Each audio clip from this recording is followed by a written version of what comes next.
Donc, on va essayer de vous témoigner notre expérience au sein d'IMSA. Donc, IMSA, en fait, c'est une entreprise toute jeune, puisqu'elle a été créée en 2019. Et c'est l'informatique de la MSA et des parties prenantes, parce qu'on travaille aussi pour d'autres partenaires, entre autres RATP ou d'autres assemblées nationales, si on peut les citer. Donc l'informatique de la MSA, c'est la réunion de plusieurs petites entreprises d'informatique qui faisaient du développement informatique et de la production informatique. Donc des entreprises réparties partout en France, mais qui avaient plutôt une ambiance familiale, qu'on a réunie au sein d'une grosse entreprise qui devient une entreprise de 1000 personnes, multi-sites.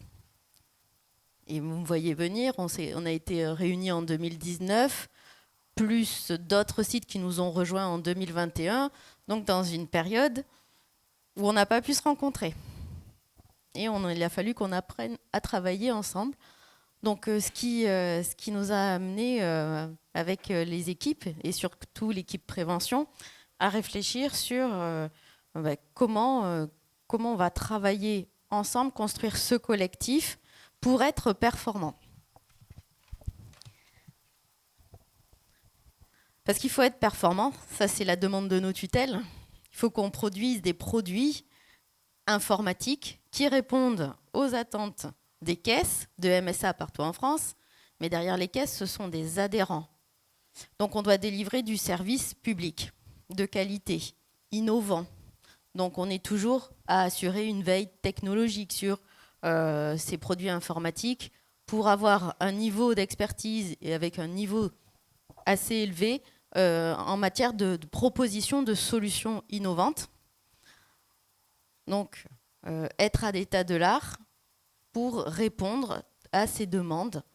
Et donc on continue à développer des produits avec les ressources. On parlait tout à l'heure de compétences. Donc il faut qu'on anime aussi un collectif humain pour avoir des compétences qui délivrent sans arrêt et qui répondent. Alors, on a délivré par exemple le produit, l'appli Covid en une semaine. Donc répondre à la demande sans arrêt. Donc la performance, on était au cœur du sujet. Et puis enfin, on est toujours très attentif à tout ce qui se passe en matière de nouvelles méthodes. Donc je vous parle de transformation parce que notre entreprise, finalement, elle est sans arrêt mobilisée sur ce sujet pour répondre à la satisfaction de nos clients, qui sont très exigeants, parce qu'aussi on emploie des méthodes agiles. Donc ce sont des méthodes où on donne plus de poids à chaque collaborateur. Donc il est censé être plus responsable, il a plus de droit à l'erreur, il expérimente. Tout ça encore tourné vers ce système de performance pour être plus réactif, plus efficace. Et donc, c'est des méthodes qu'on emploie maintenant au quotidien et qu'on a développées avec le troisième pilier de chez nous, cette performance recherchée, qui est la qualité de vie au travail et les conditions de travail. Alors, on en parlait tout à l'heure, hein, la qualité de vie au travail, c'est un axe fort au sein d'IMSA pour nos collaborateurs. Donc du coup, on a essayé d'expérimenter, nous aussi, au niveau RH, et de chercher des méthodes qui seraient intéressantes pour nos collaborateurs. Donc là, on vous a présenté les piliers de la QVCT. Et dans cette marguerite, donc, il y a bien sûr les relations au travail, le climat social, mais pour arriver à avoir un climat social, il faut qu'il y ait du dialogue social, il faut qu'il y ait un sens. On parlait du sens, on parlait du contenu du travail aussi, très important, et les compétences, on en a parlé, et le management participatif. Voilà, donc ça, c'est vrai que c'est ces 4 pétales pour nous, était très important dans l'environnement incertain qu'on a connu sur ces dernières années. Je passe la parole à Hélène. Donc, je vais prendre la suite. Donc, comme on vous le disait, merci Mathilde, on était donc dans un contexte à la fois de transformation et de recherche, comme le disait Claire, de nouvelles méthodes et d'amélioration continue, si on peut le dire comme ça, autour de la qualité de vie et des conditions de travail pour nos salariés. Cette transformation, et notamment la culture agile et la QVCT, on a pu rapidement identifier qu'il y avait des points communs entre ces deux sujets. Et ça a été abordé aussi par David Castel, je pense, tout à l'heure, à savoir l'autonomisation et la responsabilisation des collaborateurs, également leur implication dans les prises de décision, la collaboration, l'écoute, l'apprentissage continu, et enfin un rôle du manager qui évolue. Le manager étant plus vu, en tout cas dans certaines situations, comme un facilitateur d'un collectif, je vais y revenir rapidement, que juste un décideur. Donc ce rôle de facilitation, qu'est-ce que ça veut dire finalement ? C'est changer de posture pour le manager, là où il est peut-être un décideur, un chef, c'est de se mettre en position d'aider son collectif de travail à pouvoir résoudre des problèmes, à pouvoir identifier des plans d'action, tout ça en collectif. Et ça, c'était vraiment un axe fort, tant de l'agilité que de la QVCT. Sur ces entrefaits, nous avons eu la chance, grâce à la MSA Midi-Pyrénées-Nord et notamment à Mathilde Deviot qui est au niveau du service santé-prévention, de découvrir les espaces de discussion sur le travail. Donc nous étions en 2018, et je me tourne vers David, puisque nous avons eu la chance de participer à une journée comme la MSA en propose tous les ans sur la prévention des risques. Et nous avons pu découvrir ces espaces de discussion sur le travail. Et là, on s'est dit, ça correspond complètement à la philosophie que l'on veut voir se développer tant dans les méthodes agiles que vis-à-vis de la qualité de vie au travail de nos salariés. Voilà. Donc vraiment, on s'est dit, ces outils-là, ça doit être un bon moyen de concilier ces deux éléments. Donc voilà, on était en 2018. Et puis vous allez voir, ça a pris un peu de temps, mais on arrive petit à petit à les mettre en place. Alors concrètement, on parle souvent d'EDT, c'est le cycle du coup d'espace de discussion ou de délibération, je sais plus, mais sur le travail. En quoi ils sont, qu'est-ce que c'est, et puis en quoi ça peut être des dispositifs de santé et de performance. Donc ces espaces de discussion sur le travail, ils sont définis par l'ANACT. Alors l'ANACT, je ne sais pas si ça parle à certains, mais c'est l'Agence nationale d'amélioration des conditions de travail, qui fait un peu référence à la matière. Donc je vais vous lire la définition, c'est un peu long, mais bon, ça mérite d'être complet. Donc les espaces de discussion sur le travail sont des espaces collectifs, donc vraiment l'importance du travailler ensemble et de mettre en débat, qui permettent une discussion centrée sur l'expérience de travail. Donc on rejoint ce que disait David Castel tout à l'heure sur le travail réel. Qu'est-ce que concrètement les salariés vivent ? Donc l'expérience de travail et ses enjeux, les règles de métier, le sens de l'activité, les ressources, les contraintes. Cette discussion se déroule suivant des règles co-construites avec les parties prenantes. Les espaces de discussion sont inscrits dans l'organisation du travail. Ils s'articulent avec les processus de management et les institutions représentatives du personnel et visent à produire des propositions d'amélioration, des décisions concrètes sur la façon de travailler. Voilà, donc ça c'est la définition, on va dire, un peu littéraire de ce que c'est. Donc vous allez me dire, ça reste encore très théorique, certes, mais on va venir à des exemples plus concrets.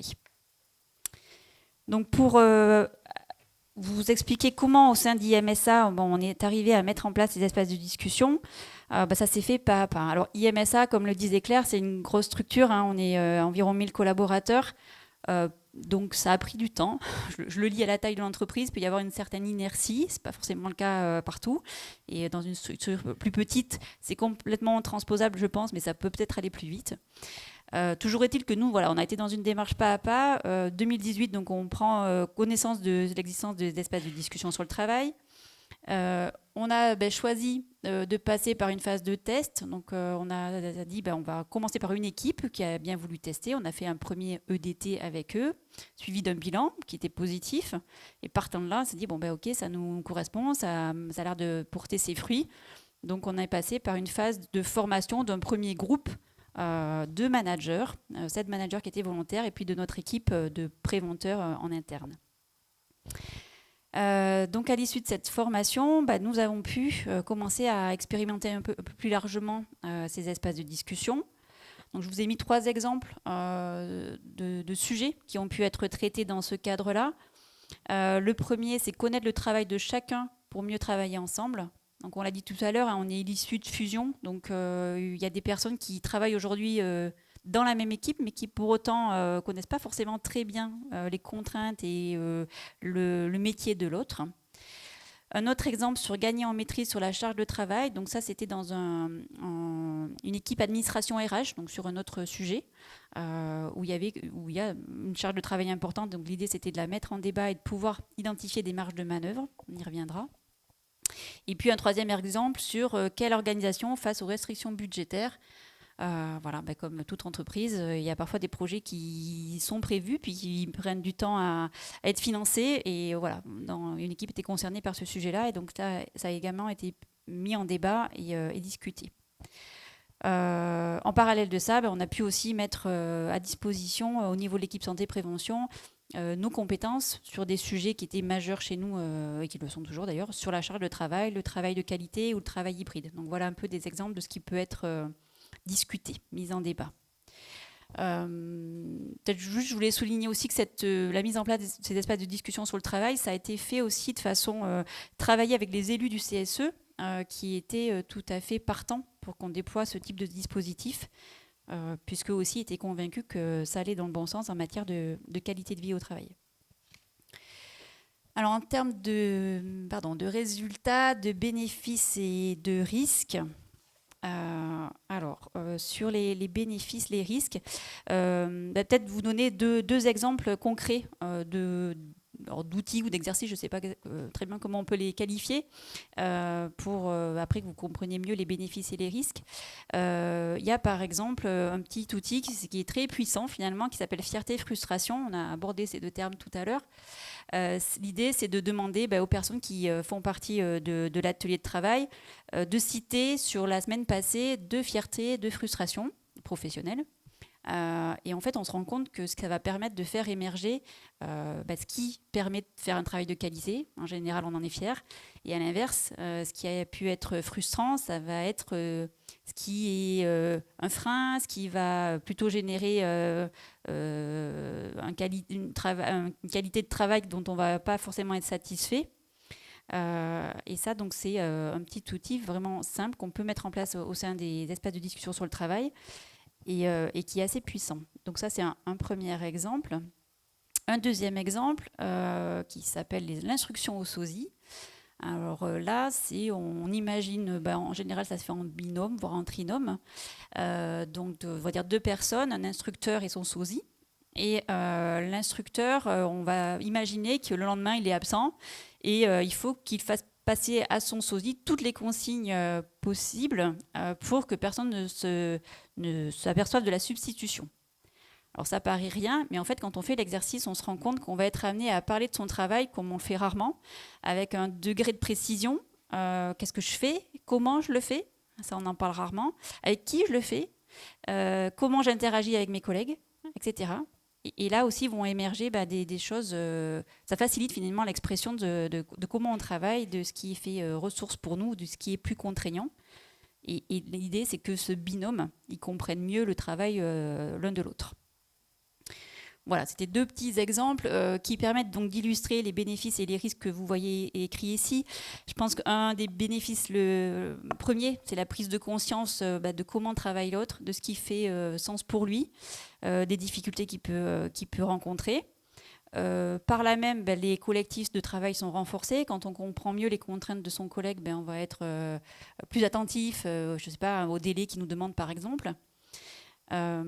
Tout ça va favoriser un certain alignement, une vision commune finalement. On arrive à mieux se mettre d'accord sur qu'est-ce qu'on cible comme objectif.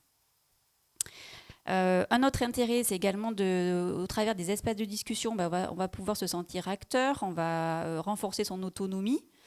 Voilà, clairement, on l'a dit tout à l'heure, mais on part du travail réel, c'est les opérateurs, ceux qui mettent en débat. Donc globalement, ils vont pouvoir identifier les bons leviers pour améliorer une situation de travail, par exemple. Ça peut favoriser également l'apprentissage, la prise de recul, qui là aussi on sait est importante en matière de santé, au travail notamment. Alors, et puis après, concrètement, on peut travailler sur des irritants, des dysfonctionnements. Ça permet aussi de travailler concrètement un sujet. Notre exemple sur les bénéfices, l'identification de marge de manœuvre, on en a parlé aussi tout à l'heure. On peut parfois se sentir très mal quand on a l'impression d'être bloqué dans une impasse. Si on peut identifier, notamment avec ses collègues, des marges de manœuvre. Là aussi, c'est plus facile de bien vivre son travail. Et puis, donc, mais je l'ai déjà dit un petit peu, ça peut relever donc, des dysfonctionnements, les réussites, etc., qui peuvent être mises en exergue lors de ces discussions. En termes de risques, alors on en a cité quelques-uns. Alors, le premier, en tout cas, qu'on a vu chez nous, mais encore une fois, peut-être parce que c'est lié à la taille de la structure, c'est qu'on avait bien identifié que l'équipe qui allait faire un espace de discussion pourrait être tentée de proposer des choses qui dépassent son périmètre de décision. Et du coup, il fallait que les choses soient quand même assez claires, qu'ils se concentrent sur ce que eux, ils pouvaient changer. Moi, je vais prendre un exemple. S'il y a un outil pour poser les congés qui ne leur plaît pas, mais que c'est un outil d'entreprise, il est peu probable qu'à l'issue de l'espace de discussion, la décision soit prise de complètement changer sans concertation des autres équipes. Voilà. Donc ça, c'était vraiment important pour nous, dans une structure comme ça, de taille importante, de bien clarifier ce sujet-là. Ça peut être vécu aussi comme une réunion de plus. Alors ça dépend des contextes, mais dans une entreprise informatique où on travaille beaucoup en collaboratif, des réunions, je vous assure qu'il y en a beaucoup. Donc c'était important aussi de le présenter, pas comme une réunion de plus, mais comme faisant partie du travail. Et puis, un peu comme en lien avec le périmètre d'autonomie, la réactivité, voilà, ça peut être source de frustration aussi. On a des process, on a des temps de mise en place des choses qui peuvent être un peu longs. Et donc, voilà, on savait qu'il fallait aussi bien prévenir que ça ne serait peut-être pas immédiat en termes de modification des sujets d'irritants, par exemple. Donc, que tout le monde soit conscient que ça pouvait prendre un peu de temps. Une certaine inertie, mais à 1000, des fois, ça peut se comprendre aussi.